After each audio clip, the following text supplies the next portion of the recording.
Myself Rupali आणि माझ्या बेबीचं नाव आहे Ravya. Now she is 2.5 year old. मी इथे येण्यासाठी होमिओपॅथी डॉक्टर धवले यांच्याकडे येण्यापूर्वी तिला प्रत्येक डॉक्टरांकडे नेलेलं, खूप मोठ्या पीडियाट्रिशियन्सकडे पण नेलेलं होतं. तिला वारंवार सर्दी, खोकला, ताप, अगदी छोट्या छोट्या गोष्टींनी ताप येणं आणि खूप जास्त 104 105 येणं. तिला 1.5 वर्ष आम्ही कसं अगदी तळहाताच्या फोडीप्रमाणे जपलेलं आहे आणि सारखं तिला औषधं देणं, सारखं ॲडमिट करणं. 3-4 वेळा ती ॲडमिटही होती under paediatrician of her allopathy डॉक्टरांच्या. त्यामुळे ती खोकला येणं, सर्दी खोकला येणं अगदी रोजचं झालेलं. खोकल्याने तिला दम, म्हणजे तिला अगदी त्रस्त झालेली ती. मी काय करू काय नको असं झालेलं. शेवटी एकदा मला माझ्याच पीडियाट्रिशियननी सांगितलेलं. मी भरपूर पीडियाट्रिशियन्स चेंज केलेले. त्यातले एक खूप जे छान डॉक्टर होते ज्यांनी तिची ब्रोंकोस्कोपी केलेली. तिला असं सारखं का होतं, तिने काही गिळलं आहे का ते पाहिलं त्यांनी. तर नव्हतं तिने तसं काही केलं. त्यांनी सजेस्ट केलं की हिला एवढी सारखी औषधं आपण देतोय पण तिला अगदीच फरक नाही पडते. सर्दी खोकला अगदी ॲलर्जिकच आहे, तो जात नाही आहे.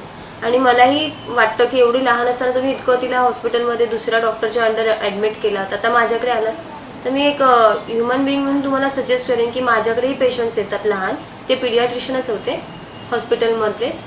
तर त्यांनी सांगितलं की तुम्ही होमिओपॅथी आयुर्वेदिक याकडे जा, खूप फरक पडतो. पण माझ्याही घरातले आणि यांच्याही घरातले, माझ्या हस्बंडच्याही घरातले रेडी नव्हते होमिओपॅथीला जाण्यासाठी. एवढ्या लहान बाळाला ट्राय नको करूस, तू कशाला विषाची परीक्षा घेते वगैरे, म्हणजे परीक्षा नको घेऊस बाळाची. जे डॉक्टर जसे ॲलोपॅथीचे चालू आहेत तेच चालू राहू दे. पण मीच कुठेतरी आई म्हणून डिसिजन घेतला की नाही, हिला जी औषधं देते, सारखं हॉस्पिटलमध्ये ॲडमिट करते, ते खूप चुकीचं चालू आहे तिच्या आयुष्याबरोबर. तिचं खेळते मी, तर माझं बाळ किती औषधं खाईल, जेवणापेक्षा ती औषधच पिते. तर मला डॉक्टर धवले यांचा रेफरन्स मिळाला ऑन गुगल. सो मी इथेही आली आणि मला आता बिलीव्ह झालं आफ्टर 6 months, म्हणजे मी 8 महिने झाले. आफ्टर 6 months मी गेन केला जो विश्वास, तो हाच की लहान मुलांनाही होमिओपॅथी सूट होतं. मी माझ्या आयुष्यात कधी मला स्वतःला होमिओपॅथी दिलं नव्हतं, पण जे बाळाला औषधं द्यावी लागायची ती खूप 50%च्या पेक्षा खूप जास्तच, म्हणजे 70-80% औषधं ती कमीच द्यावी लागली आता मला ॲलोपॅथी. आणि तापही खूप कंट्रोलमध्ये आला. अगदी रडली, उन्हामध्ये गेली खेळायला, दुसऱ्याला कोणाला सर्दी खोकला असला तिला व्हायचा. म्हणजे अगदी लहान मुलांमध्ये ती मिसळूच शकत नव्हती. पण तिला लहान मुलांची, माणसांची खूप आवड आहे. आता खूप जास्त लहान मुलांमध्ये खेळू शकते. तिला मी तेवढा वेळ तिला एन्जॉय करायला देते. मला खूप त्याने रिलीफ मिळाला या होमिओपॅथीच्या औषधाने. तर मी आता सजेस्ट करू शकते की आफ्टर 6 months, म्हणजे मी त्यांना स्वतः डॉक्टरांना मी सांगितलेलं की 6 months मीच तुम्हाला स्वतः ट्रस्ट नाही करू शकत, सॉरी टू से सर. पण आता मी त्यांना सांगते की सर नाही, मी 50 to 80% तुमच्यावर बिलीव्ह करू शकते आता लहान बाळासाठी.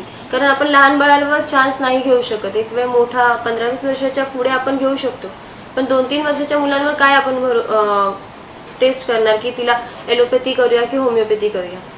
पण आता मी ट्रस्ट करू शकते की खूप सारे आजार मला होमिओपॅथीने त्यांनी मला क्युअर करून दिले आपल्या बाळासाठी. कारण ॲलोपॅथी जितकं युजफुल तेवढं आणि लगेच क्विकली आपल्याला त्याचं हे रिझल्ट देतं, पण त्याचे खूप साईड इफेक्ट्स असतात. तसे माझ्या बाळाच्या अंगावर हीट येणं, म्हणजे खूप घामोळी, खूप जास्त लाल घामोळी येणं किंवा तिला सूचा त्रास होणं हे चालू होतं. पण आता होमिओपॅथीची औषधं चालू झाल्यापासून तो खूप कमी आहे. म्हणजे ती हीट खूप कमी झाली, तिच्या चिडचिडेपणा पण खूप कमी झाला.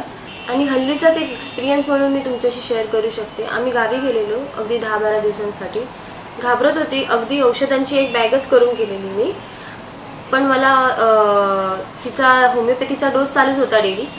त्यामुळेच काही की मी येईपर्यंत तिला अगदी अजिबात त्रास काही झाला नाही. इवन इथलं वेदर खूप प्रचंड वेगळं आहे, डिफरन्स आहे तिथेमध्ये. तरी तिला त्यामध्ये काही त्रास नाही झाला. आल्यावरही ती आज हसत खेळत आहे. तिथेही तिने खूप एन्जॉय केलं. जे मी घाबरत होती ती करेल की नाही, तिला काही त्रास होईल की नाही, पण नाही, तिला काहीच त्रास नाही झाला. सो मी खूप कॉन्फिडन्स आहे आपल्या होमिओपॅथीच्या औषधावर.